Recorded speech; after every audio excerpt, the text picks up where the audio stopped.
So physical properties of alcohols. Alcohols have both polar and nonpolar characteristics. That hydroxyl group is polar because it's a lot like water. So we've got this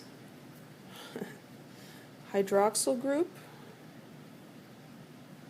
the oxygen with its two lone pairs bonded to hydrogen, and that's polar.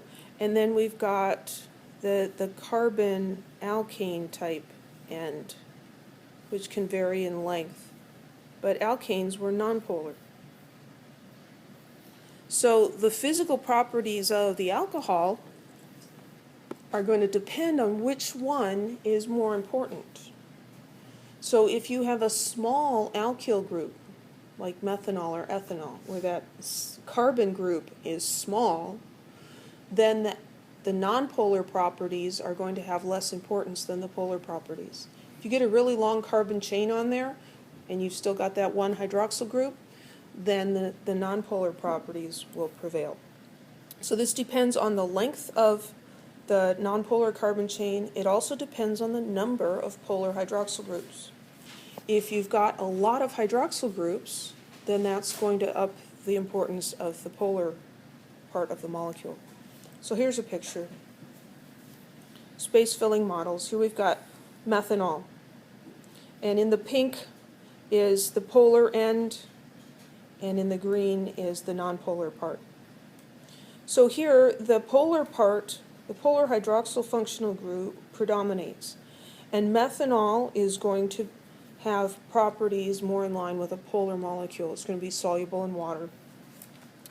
And it's not very soluble in nonpolar solvents like hexane. Here with 1-octanol, now we've got this much longer nonpolar chain. So the nonpolar portion becomes more important than the polar portion. And so this one's not going to be soluble in water, but it will be soluble in hexane, because this molecule is more like hexane than it is like water.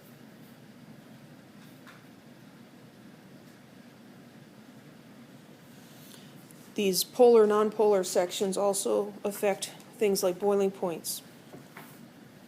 So the boiling points of an alcohol with a hydroxyl group on the end, they're calling them 1-alcohols, meaning like 1-propanol, 1-octanol, etc. The boiling points are going to increase as the length of the carbon chain increases because of increasing London forces. When we talked about alkanes, we talked about how the larger the molecule got, the higher the boiling point was, because it's like two pieces of Velcro sticking together. When you have more surface area, you have more contact, there's more force holding them together. If you have two little Velcro dots, two very small molecules, the force of attraction between them is much weaker, and so it will boil at a lower temperature. So if we compare alcohols where the hydroxyl group is on the end, we see a trend based on length of carbon chain. Adding more hydroxyl groups is also going to affect the boiling point. So here's 1-propanol has a boiling point of 97. 1,2-propane diol is going to have a boiling point of 188. That's a lot more. That's also called propylene glycol. And here's glycerin, glycerol, 1,2,3-propane triol, and that has a boiling point of 290 degrees. Well, as we increase the number of hydroxyl groups, the hydroxyl groups can engage in hydrogen bonding with each other. And hydrogen bonding is a much stronger intermolecular force. The London forces that we see between the alkane chains, those are the weakest types of intermolecular forces. When we get the hydroxyl groups involved, we get much stronger intermolecular forces. So the small monohydroxy alcohols are soluble in water in all proportions, but as we increase the chain length, the water solubility decreases rapidly. So here's some graphs. Graphs can be useful. So here we're comparing alcohols, straight chain alcohols, with the hydroxyl group on the number 1 carbon. And if we look at the boiling point as a function of the number of carbons from 1 to 10, we see that it is almost a beautiful straight line. It's really quite a straight line. As the number of carbons goes up, the boiling point increases. When we look at solubility, what we see is that for the first 3, for methanol, ethanol, and propanol, they are completely soluble in water, which means that you could put a little bit of the alcohol in the water, or you could put a little bit of water in the alcohol. They are completely miscible. They will mix in any proportion. Once you get past, dang it, keep drawing on the wrong screen, pointing on the wrong screen. Once you get past 3 carbons, now the solubility drops off very, very sharply. So here, for the butanol, we've got, I don't know, maybe 7.5 grams in 100 milliliters of water. And it continues to decrease from there. So the properties, these differences in physical properties, have to do with the hydroxyl group engaging in hydrogen bonding. And so here we have an illustration of methanol.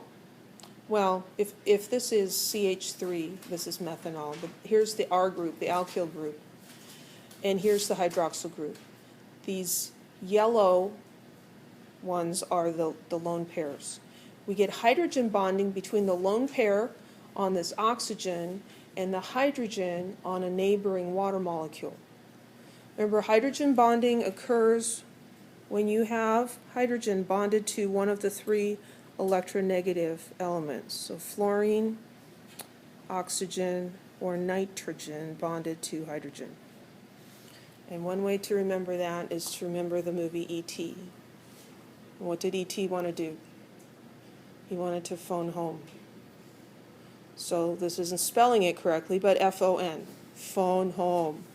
So you got fluorine, oxygen, or nitrogen bonded to hydrogen, you have the potential for hydrogen bonding. So alcohols have oxygen-hydrogen bonds. Water has oxygen-hydrogen bonds. They will hydrogen bond with each other. So alcohols have higher boiling points than alkanes do because they have hydrogen bonding. Boiling point is very strongly influenced by strength of intermolecular forces. So if we compare an alcohol and an alkane with a similar molecular mass, so a similar size, the alcohol will always have a higher boiling point because the forces of attraction holding those molecules together is much stronger. This hydrogen bonding also affects solubility in water. Alcohols are much more soluble in water than alkanes because of the hydrogen bonding. Solubility in water depends on the solute, here the alcohol or the alkane, being able to interact with the water, basically push its way into the water. For the alcohol to get into the water, it has to disrupt the hydrogen bonds that are holding the water molecules together and replace them with something of similar strength. Alcohols can do that. Alkanes cannot because they cannot hydrogen bond. Any questions about this? So, this is one of the areas of organic chemistry where we need to pull some things from our general chemistry background. When you understand the concepts behind the boiling point and the water solubility, then you don't have to memorize lists and try to keep random facts together. You can reason it out. Here's a table showing some different characteristics. So if we compare, let's compare these guys. So here's butane, 1 propanol and 2 propanol. Their molar masses are very similar. And molar mass is important because as you increase the molar mass, the London force strength increases. And so by comparing things of similar molar mass, then we can ignore that trend. So here we've got the alkane has a boiling point of -1, and a similar sized alcohol, 83 and 97. So it's a much higher boiling point. That tells us that the forces of attraction between the molecules are much greater, and that's the hydrogen bonding. We look at water solubility, we see that the alkane, even though this is a small alkane, it's only slightly soluble, and that these two alcohols have infinite solubility in water.